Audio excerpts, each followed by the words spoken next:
দেশ পরিচালনায় ডক্টর মোহাম্মদ ইউনূস কি ব্যর্থ নাকি সফল? তিনি কি ধীরে ধীরে ব্যর্থতার দিকে এগোচ্ছেন নাকি সফলতার দিকে যাচ্ছেন?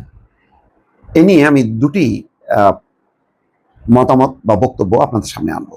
একটা সোশ্যাল মিডিয়ার, আরেকটি হচ্ছে একজন রাজনৈতিক নেতার মতামত, বক্তব্য।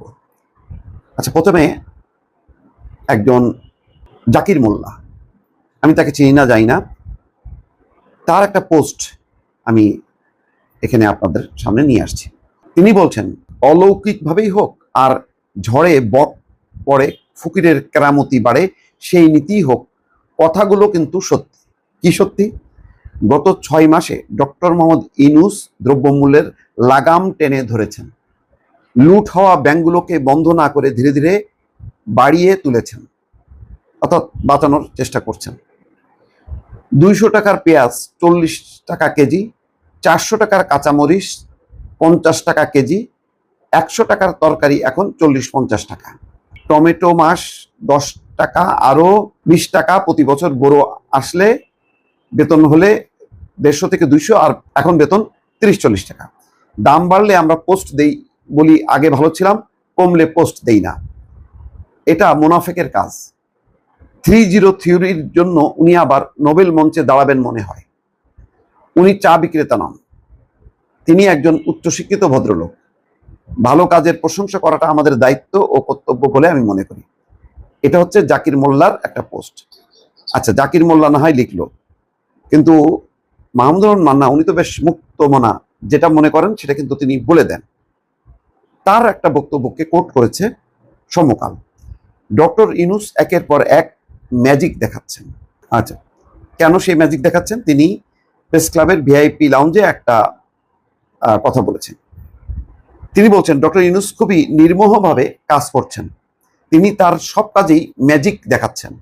তা না হলে রোজার মধ্যে দ্রব্যমূল্য বাড়ার পরিবর্তে কমে কিভাবে?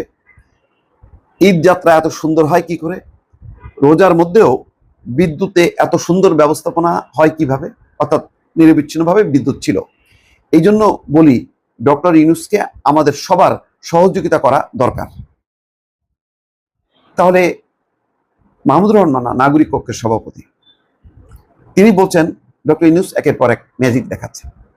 আর ওই যে যেটা আপনাদেরকে বললাম, যে একটা পোস্ট জাকির মোল্লা, তারও তিনি কিছু পরিসংখ্যান দিচ্ছেন কিভাবে জিনিসপত্রের দাম কমলো, এবং বলছেন যে আমরা দাম বাড়লে নিউজ করি, কিন্তু দাম কমলে নিউজ করি না বা বলি না। এটা মুনাফেকদের কাজ। আসলে বিষয়টা কি দর্শক? আসলে কি ডক্টর ইউনূস খুব ভালো করছে?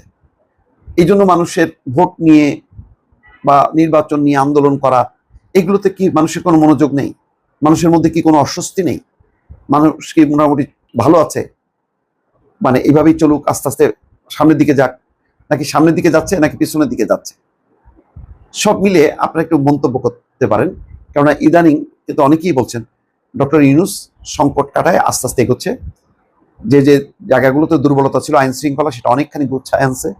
দ্রব্যমূল্য এখন নিয়ন্ত্রণে আছে। এই তো, মানুষ তো এটাই চাই, নিরাপত্তা আর অন্ন বস্ত্র যাতে তারা সহনীয় মূল্যে বা নিয়ন্ত্রিত অবস্থার মধ্যে যাতে থাকতে পারে, মানে দ্রব্যমূল্যের পাগলা ঘোড়া যাতে দৌড়াতে না থাকে।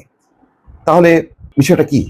আপনারা একটু মতামত দিয়ে একটু যদি সহযোগিতা করেন, তাহলে বুঝতে পারবো যে আসলে মানে ওনারা যেটা বলছেন, সোশ্যাল মিডিয়ার একটা পোস্ট যা বলছে, মাহমুদুর রহমান মান্না যা বলছে, সেটা সঠিক নাকি বেঠিক। ভালো থাকবেন, আল্লাহ হাফেজ।